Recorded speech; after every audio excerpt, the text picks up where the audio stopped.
I spent my life afraid to speak, but I refused to let my daughter down. I've had a stutter since I was 8, after my father and I got into a car accident. He was driving us home from my dance recital, teasing me about how I kept tripping over my own feet. I remember laughing. I remember how safe I felt. And then, I remember the sound of a car horn. The world turned upside down and glass shattered onto my face. When everything went still, I realized we had flipped into a ditch. I screamed out for my dad, but he wasn't moving. I tried to call for help, but when I tried to speak, my throat closed up. I don't know how long I sat there, helpless and frozen, before someone finally found us. By the time help arrived, it was too late. From that night on, my words never came out right again.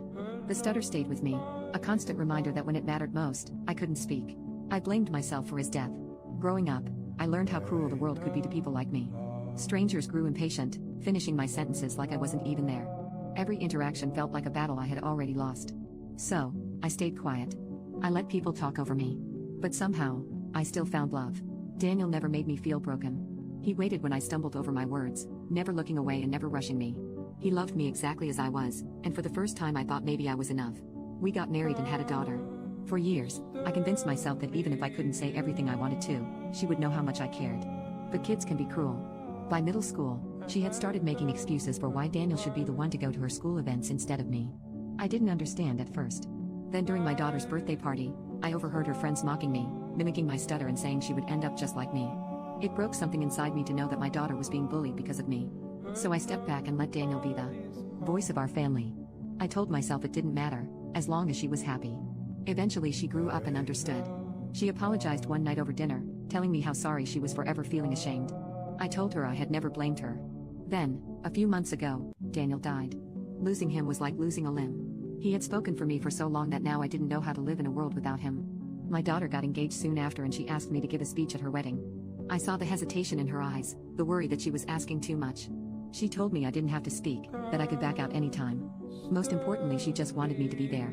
But I had spent my whole life in the background, letting others speak for me. Daniel wasn't here anymore, and I knew if I didn't find my voice now, I never would. So I did something I had never done before.